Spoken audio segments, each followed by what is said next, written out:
कहाणी ललिता पंचमीची। आटपाट नगर होतं. तिथं एक ब्राह्मण होता. त्याला 2 आवळे-जावळे मुलगे होते. त्यांच्या लहानपणीच त्यांचे आईबाप गेले. भाऊबंधांनी त्यांचं काय होतं नव्हतं ते सगळं हिरावून घेतलं. मुलांना देशोधडीला लावलं. पुढं ती मुलं जाता जाता एका नगरात आली. 2 प्रहराची वेळ झाली आहे. वाट चालता चालता दोघं दमून गेले आहेत. दोघांचे जीव भुकेने कळवळले आहेत. दोघांची तोंडं सुकून गेली आहेत. असे ते दोघे जण त्या नगरीत आले. इतक्यात एक चमत्कार झाला. एक ब्राह्मण काकबळी टाकण्याकरिता घरातून बाहेर आला. ब्राह्मणानं त्या मुलांना पाहिलं. आपल्या घरात बोलावून नेलं. जेवू घातलं, खाऊ घातलं. नंतर त्यांची सगळी हकीकत विचारली. त्या मुलांनी आपली सर्व हकीकत सांगितली. ब्राह्मणानं दोन्ही मुलांना घरी ठेवून घेतलं. वेदध्ययन पढवू लागला. मुलंही तिथं राहून वेद पढू लागली. असं करता करता पुष्कळ दिवस गेले.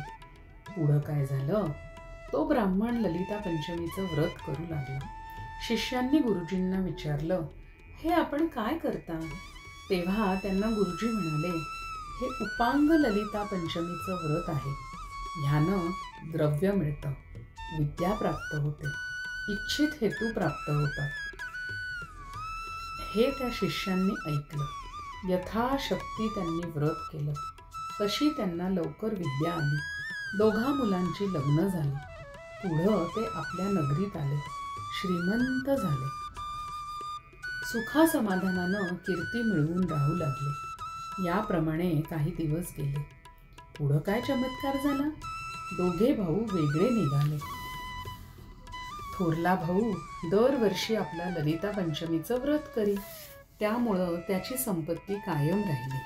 धाकट्या भावानं व्रताची हेळसांड केली. त्यानं देवीला राग आला. त्यामुळं त्याला दारिद्र्य आलं. पुढं ती नवरा बायको थोरल्या भावाकडे राहायला गेली. एके दिवशी वडील भावाची बायको दिराला काही बोलली. त्यामुळं त्याला राग आला. मोठा पश्चात्ताप झाला. आपल्या बायकोला म्हणाला, मी उपांग ललितेचं व्रत टाकलं, त्याचं मला हे फळ आलं. हा अपमान सहन करून इथं राहणं चांगलं नाही. मी आता देवीला प्रसन्न करीन तेव्हाच घरी येईन, असं बोलून निघून गेला. पुढं त्याच्या भावानं त्याचा पुष्कळ शोध घेतला, परंतु शोध काही लागला नाही. पुढं हा हिंडता हिंडता एका नगराजवळ आला. त्या नगराबाहेर गुराखी भेटले. त्यांना विचारलं, ह्या गावाचं नाव काय? कोणता राजा इथं राहतो? उतरायला जागा कुठं मिळेल? ते म्हणाले, ह्या गावाचं नाव उपांग आहे. इथं राजाही उपांगच आहे. इथं ललितेचं एक देऊळ आहे आणि तिथं मोठी धर्मशाळा आहे. तिथं उतरायला जागा मिळेल. आम्ही त्याच गावातून आलोय. तिकडेच आम्हाला जायचं आहे. तुम्हालाही यायचं असेल तर चला. मग तो त्या नगरात गेला. धर्मशाळेत उतरला. देवीचं दर्शन घेतलं. अनन्य भावानं तिला शरण गेला. रात्री देवळातच निजला. देवीनं स्वप्नात येऊन दृष्टांत दिला. राजाकडे जा, माझ्या पूजेच्या करंड्याचं झाकण माग, त्याची नेहमी पूजा कर, म्हणजे तुझे मनोरथ पूर्ण होईल. इतकं सांगून देवी गुप्त झाली व तो जागा झाला. दुसरे दिवशी तो राजाकडे गेला. देवीचा दृष्टांत सांगितला.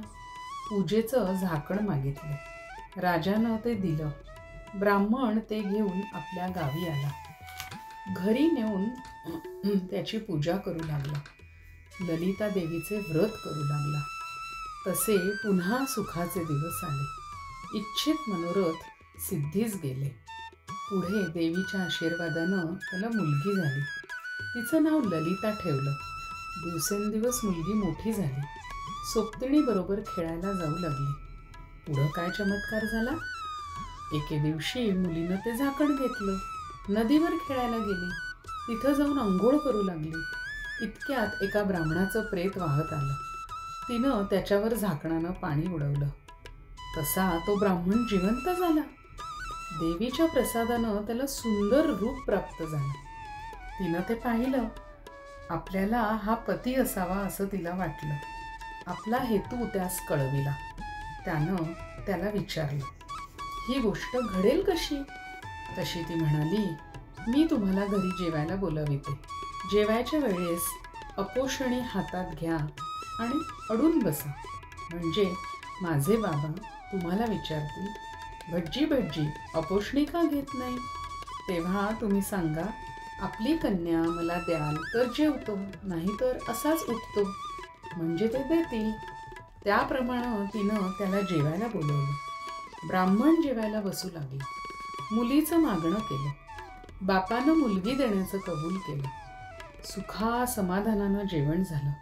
चांगला मुहूर्त पाहून लग्न लावलं. नवरा नवरीची बोळवण केली. घरी जाते वेळेस देवीचे प्रसादाचं झाकण घेऊन गेली. त्यामुळं बापाच्या घरातलं सगळं द्रव्य गेलं. दारिद्र्य आलं. तो फार गरीब झाला. तसं त्याच्या बायकोनं मुलीजवळ झाकण मागितलं. मुलीनं ते दिलं नाही. तिने तो रोष मनात ठेवला. एके दिवशी मुलीचे घरी जाऊ लागली. जाताना जावई भेटला. सासूनं त्याला ठार मारलं. झाकण घेऊन घरी आली. इकडं मुलीच्या व्रताच्या पुण्यानं जावई जिवंत झाला. उठून घरी गेला. बायकोला झालेली हकीकत सांगितली. तिला मोठा आनंद झाला. पुढं ही सर्व हकीकत सासूला समजली. तशी ती जावयाच्या घरी आली. पटापटा पाया पडू लागली. केलेला अपराध कबूल झाले. तिला पश्चाताप झाला. अशा कर्मामुळं तिला गरिबी आली. तिचा नवरा नेहमी आश्चर्य करू लागला की वारंवार असं का होतं. ह्याचं कारण काही केल्या त्याच्या लक्षात येईना. म्हणून वडील भावाकडे गेला. त्याला सगळी हकीकत सांगितली. तो म्हणाला, तू ललिता पंचमीच्या व्रताची हेळसांड करतोस. त्या योगानं असं होतं. व्रत नेम यथास्थित कर. देवाची पूजा कर, म्हणजे तुझं कल्याण होईल. त्यानं तसा निश्चय केला. घरी आला. व्रत करू लागला. काळे करून दळिद्र गेलं. तो श्रीमंत झाला. त्याचे मनातले इष्ट हेतू पूर्ण झाले. तसे तुमचे आमचे होत. ही 60 उत्तरांची कहाणी 5 उत्तरी सुफळ संपूर्ण.